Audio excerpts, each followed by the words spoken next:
for the championship for WrestleMania, setting up for Brock Lesnar versus Braun Strowman and leading Triple H and Roman Reigns to a one-on-one match based off everything that's happened for them near the end of 2015 with how Roman Reigns was always putting his hands on Vince McMahon. Usually that's the way it's gone for the McMahon family over the last number of years. Someone puts their hands on Vince McMahon, the main McMahon family member, and then that causes Triple H to return, have enough animosity towards whoever put their hands on his father-in-law, and then Triple H is in a match almost instantly for WrestleMania. It didn't have to go the way that it didn't go to the extent and go as far as to us having to see Triple H and put up with Triple H being a 14-time champion. That was really ridiculous. So now, what we are looking at is possibly the number one contender for the championship being determined between Brock Lesnar and Braun Strowman, which wouldn't surprise me none given the popularity of both Brock Lesnar and the Wyatt family. And I can see this program being prolonged after WrestleMania, probably a last man standing match, and I quit match, and no holds barred match eventually. And don't be surprised if there's a last minute stipulation actually put on this match between Brock Lesnar and Braun Strowman as we get closer to WrestleMania to make the match look a little bit more interesting, as we've seen done before for WrestleManias in the past when we had matches that didn't seem to be very significant, and then all of a sudden they became a no-holds-barred match or a cage match or a first blood match just to make the match more interesting and to heighten the excitement for the match, which is obviously what they're going to try to do when you're talking about a match like Brock Lesnar versus Braun Strowman, which has a great amount of psychology and can be a very unpredictable match, especially when you're trying to determine which one of these two could be the number one contender for the championship. And this is where we could see Braun Strowman really break out, because remember when he came into WWE at the midpoint of the last year in 2015 after SummerSlam, he showed up the night after SummerSlam in 2015, and he came in with so much hype, and this could be really where we see Braun Strowman really break through to the other side of WWE and really make his name noticed in WWE and have a presence in the company. He could defeat Brock Lesnar at WrestleMania, and then after WrestleMania, he could claim that he's the number one contender for the championship, and out of every member of the Wyatt family, he's the one who's the most deserving, and he could pull a Randy Orton and become the breakout star of a faction like the Wyatt family, just as Randy Orton did with Evolution back in 2004 and feuded with Triple H. He didn't get very far in his feud with Triple H, and Braun Strowman mightn't get very far in his feud with the Wyatt family, but this is where we could see Braun Strowman break out at the expense of Brock Lesnar if he comes away with a victory, which would be an upset victory considered in the minds of many wrestling fans, but it would be the way of pushing Braun Strowman and pushing Braun Strowman in a far more effective way than we've seen anyone pushed in the past in the fall of the WrestleMania. And usually turn-ons are something to expect the night after WrestleMania. We saw it in 1995 with Sid Vicious and Shawn Michaels. After Shawn Michaels actually lost a match to Diesel, we saw Sid turn on Shawn Michaels the night after WrestleMania, and Shawn was sidelined for a number of months before coming back to win the Intercontinental title and have his greatest Intercontinental Championship reign and one of the greatest championship reigns of his career in feuds with people like Sid Vicious, but that really pushed Shawn Michaels in a more promising direction, and we have seen stranger things happen, like CM Punk becoming a fan favorite in the fallouts of events like WrestleMania because of how John Cena and The Rock took the main event away from him. So we have seen stranger things happen, but given the track record of how people really break out and tend to do that over the years at WrestleMania in their fallouts, I think we could see the same thing for someone like Braun Strowman, which is obviously what this is hyping up to, which is obviously going to be something far more greater than what we're seeing for Braun Strowman right now.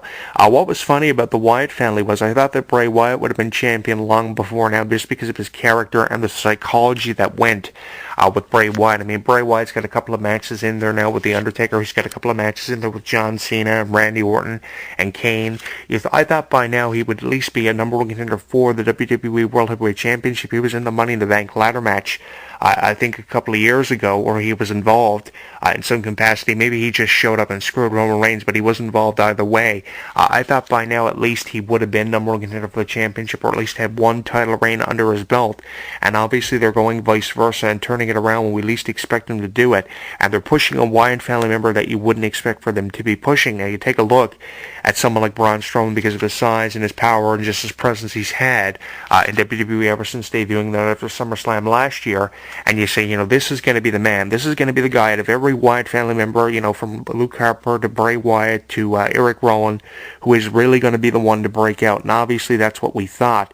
But I thought, a number of months ago we would have saw Bray Wyatt on top as champion, especially with all the injuries that we were seeing in WWE and how they desperately needed to create a name. And obviously who they are trying to desperately create a name out of at this point is a Braun Strowman character. Now the question is, from the point of view of a wrestling fan, are you one of the millions of wrestling fans who are a fan of Braun Strowman and the Wyatt family right now? Do you think they could be even hotter than what they are now, or couldn't be any hotter than what they are now? Are you a fan who actually agrees with the direction of the WWE creatively when we've seen far more creative storylines for a WrestleMania in the past? I can go back as far as when we saw John Cena and Dave Bautista being pushed in 2005. Far more creative storylines, and you were really interested in finding out what was going to be happening between Triple H and Batista for WrestleMania in 2005, just as you were interested in finding out what was going to be happening between JBL and John Cena.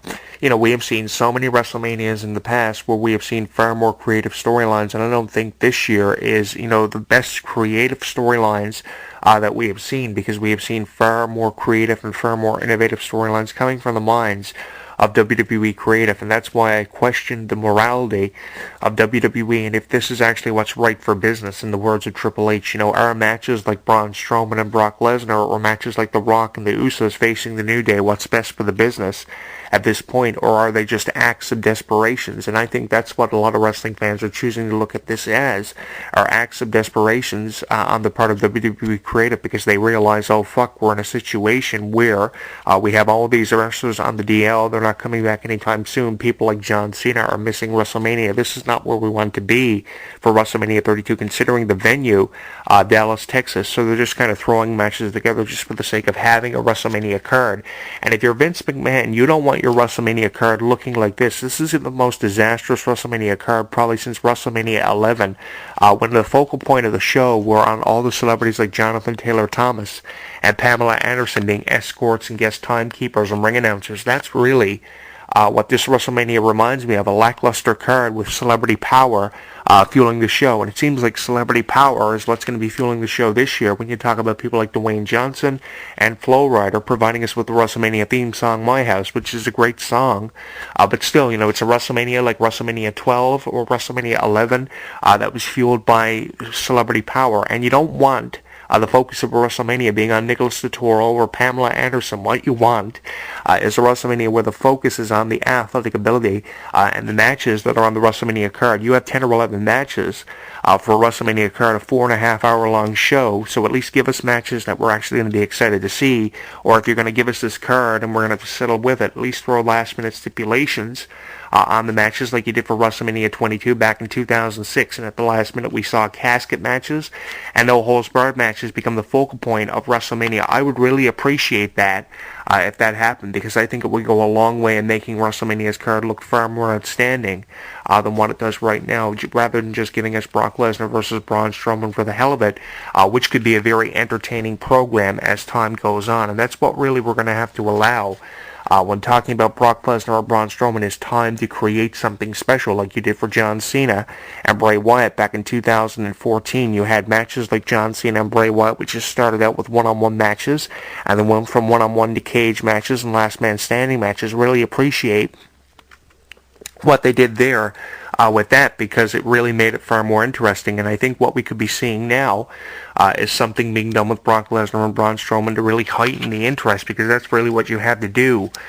when you're a wrestling fan. You have to be interested in the product, and if you're not interested in the product, your purpose of actually watching this has been defeated ever before you actually ever discovered a purpose for watching it. And I just am not entertained. I am probably not the only one who feels this way about it. I'm just not entertained by what we're being offered as wrestling fans for this year's WrestleMania, because we have seen far more interesting shows and far more interesting concepts put together for events like WrestleMania in the past. Am I right or am I wrong in having said that? I think Brock Lesnar versus Roman Reigns would have been a better match for this year's WrestleMania, because then we would have at least been able to determine who was the better wrestler between the two, rather than offering us Brock Lesnar versus Braun Strowman, which is just being thrown together, in my opinion, just for the hell of it, because WWE are looking at it as saying, okay, these two have never wrestled before. Wrestling fans have debated whether or not this match should have happened months ago, and finally we're giving it to them for the first time since Braun Strowman's arrival last August. And that was, an interesting conversation that was on social media. What would have ever happened if Brock Lesnar ever fought Braun Strowman? And now they are promoting Brock Lesnar versus Braun Strowman by having Brock Lesnar involved in this program with the Wyatt family, which is not really interesting, but it is something to offer us for WrestleMania. We've seen Brock Lesnar be involved with all these big names. It's really hard to get used to it from the point of view of being used now to seeing Brock Lesnar facing Triple H and The Undertaker ever since Brock Lesnar's return to professional wrestling in 2012. He's been with WWE now longer than what I expected him to be from his first run, which only lasted 2 years. He's been under contract with WWE to come in and out for a pay-per-view match for the Royal Rumble and WrestleMania, whatever the case may be, sometimes SummerSlam, for the last 4 years. He's had a longer run with the company than what he had first off, so that's great for him.